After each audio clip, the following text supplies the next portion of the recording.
Welcome back. This is Blind Conquest. You are listening into The Last Step, and I am your conquering DM, Typhlos. Last we left off, Ren was trying to become an antagonistic force. That's right, PvP and D&D. The player feud continues.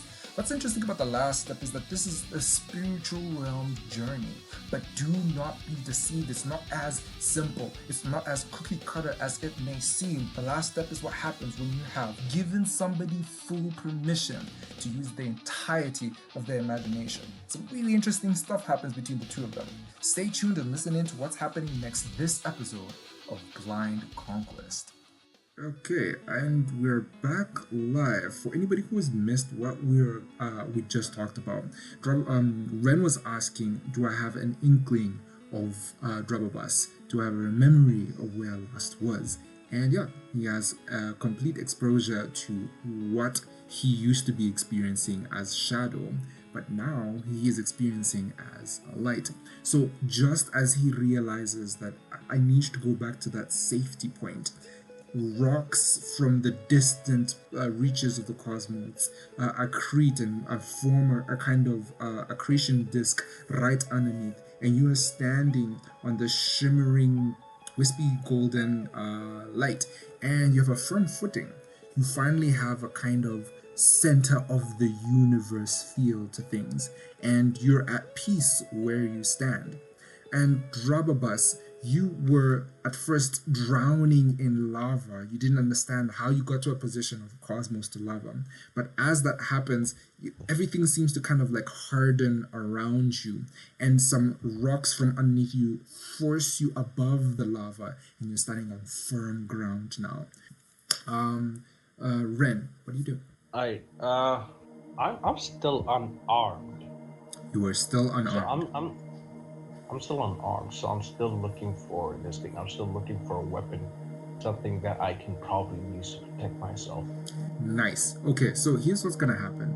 Drubberbus does not have access to Shadow, but he has, in effect, become Shadow. So I will be doing the rolls for you instead. The rolls for generating things is performance. So I'm gonna roll performance 3. You looked for a weapon and rolled a 7. You somehow have a pencil conjured up in your hand. So you're standing in the cosmos, and a yellow HB pencil forms in your hand. It's pretty sharp. You could use it to stab somebody, but that's all that forms. Why am I not surprised? Those were some pretty bad rolls. Okay, I need. It was a 5, a 6, and a 7. It's kind of crazy. The universe is laughing at. Yeah. The universe is laughing at me, Typhlos. It thinks I'm a fucking joke. Cool. So while that's happening, I'm going to roll a free perception for Drubberbus. I want to see if they can. Okay, hell yeah. So Drubberbus, the Maverick, finally gets a good roll. That's a nat 20. As Drubberbus is looking around, he hears screaming deep within himself, and a skull comes out of the lava, screaming at the top of his voice, and says, "Wake up!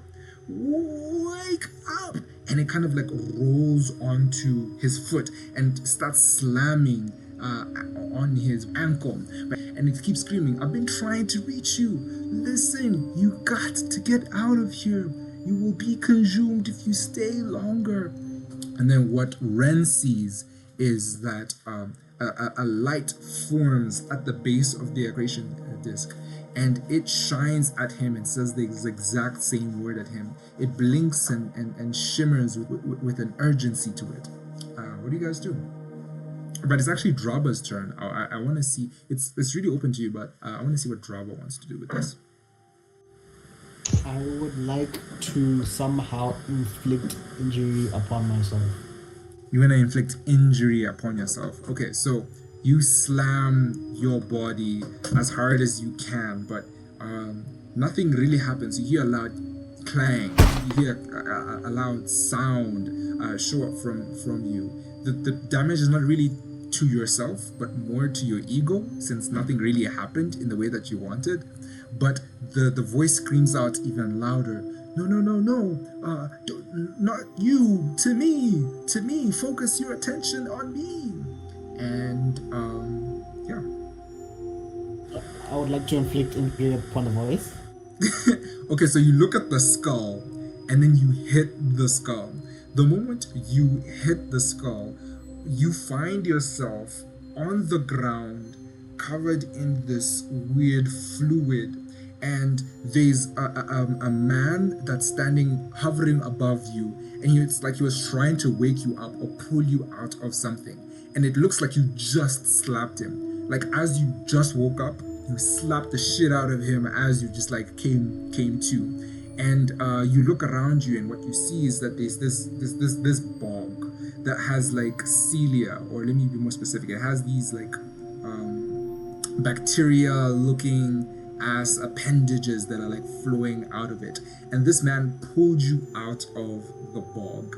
And what Ren experiences is that he is pulled into the accretion disc, and he popped out into the forest that they were initially were again. Okay, what Ren sees is this light that's like that's hovering right next to him, and it's speaking to him to say, I thought I almost lost you. We had been journeying for days, and everything had seemed to be going well, and then you lost your train of thought, and then all of a sudden you lost your sense of being. I told you that it was important to keep talking. If you don't keep talking, you will lose your sense of self, and that's exactly what happened to you. I thought I lost you forever, like I've lost so many before me. Those same words are being spoken to Drubberbus, but instead it's still the same skeleton. What's happened is that it's still a skeleton body that's covered in ash, and it's kind of withering away. But this skeleton is speaking to you to say, look, you need to keep talking. What do you guys do? Okay, this is like Memento. This is the spirit ember for Ren that you saw at the beginning of the campaign, but Drubberbus is experiencing it as a skeleton. Okay. Which one is it? It's free for all. Honestly, it was Drubbers, and it should be Ren, but anybody can talk at this point. Do I remember my name? Ooh, roll history. Actually, I'm supposed to roll history for you. 15. Cool. Your name was Houston, but yes, you do remember your name. You remember that not only were you a bodyguard in the desert, you remember that you had been on previous journeys like that before, but something didn't sit right about that journey. It didn't quite make a lot of sense. You're beginning to think that the people who onboarded you with that journey were up to something no good. That's all you remember with the name Houston, and being a bodyguard in the desert, and a weird feel. Okay, Ren, what's she doing? How much do I how, like you said, I recognize this being from the very beginning of the campaign, right? Like that little snapshot of the beginning. Do I trust it? Roll the inside. I'm gonna roll the inside for you. You have a -1 here. Damn, nat 20. I think I can roll. Holy shit. Oh, okay, but I roll for you. Got a nat 20. Yeah, you trust that this guy has aligned interests with you. For somewhat reason, you know that you have a shot at life again. You feel like something was done dirty to you.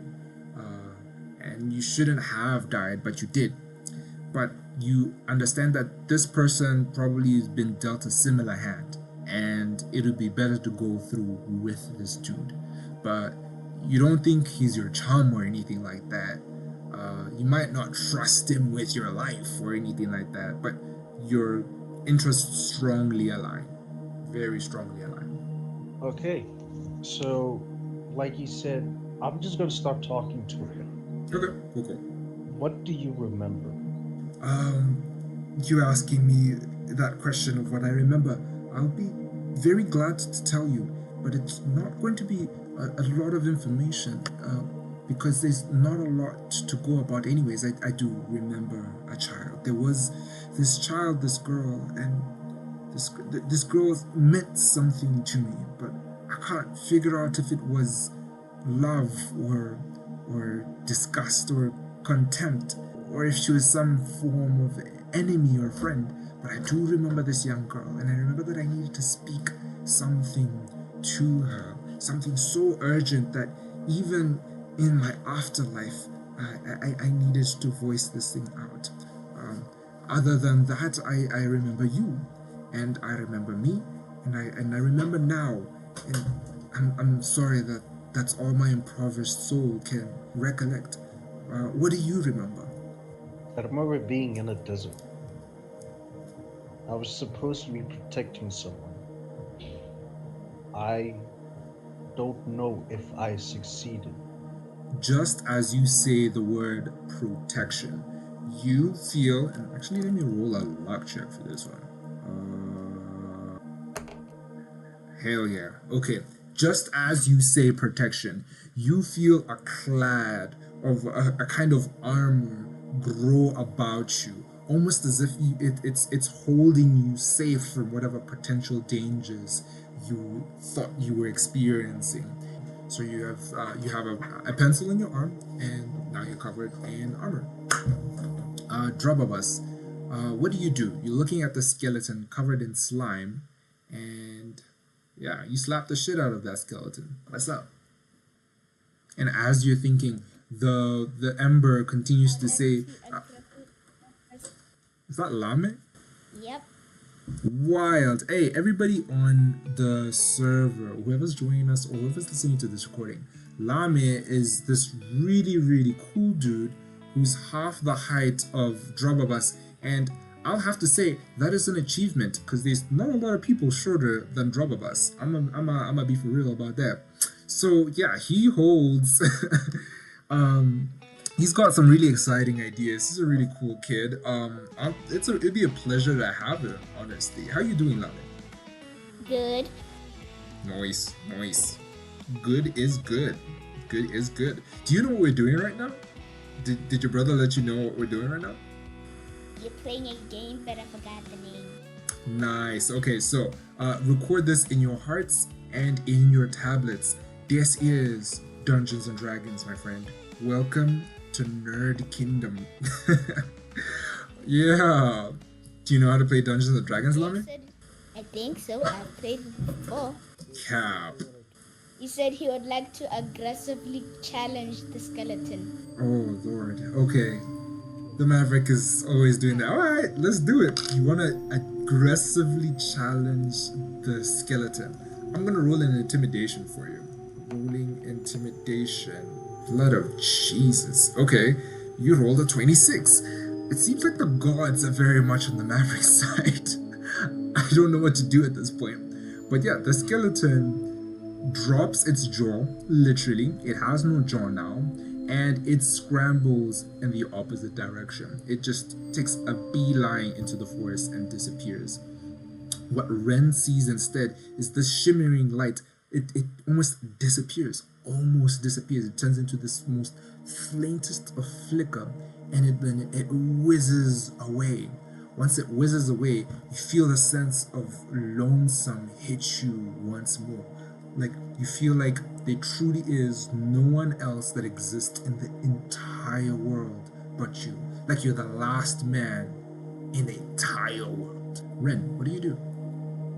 He fucked me. Little bit. Shit, Desert Kid. He screwed me over. Once again. It's not lost though. Remember, this time you're light and he is shadow. Yes, but at the end of the day, there was somebody that could have assisted us. And my shadow decided, screw the guy who tried to help us. Let's just continue to aggressively attack him. Which is also interesting because he's the guy who literally saved you from the great expanse of being consumed again from death. In his own words, he said, for days you guys have been on this journey together and you forgot yourself. You You finally Yeah. remembered yourself, and then you decide to antagonize this dude. Honestly, his brilliance is beyond what I've ever imagined.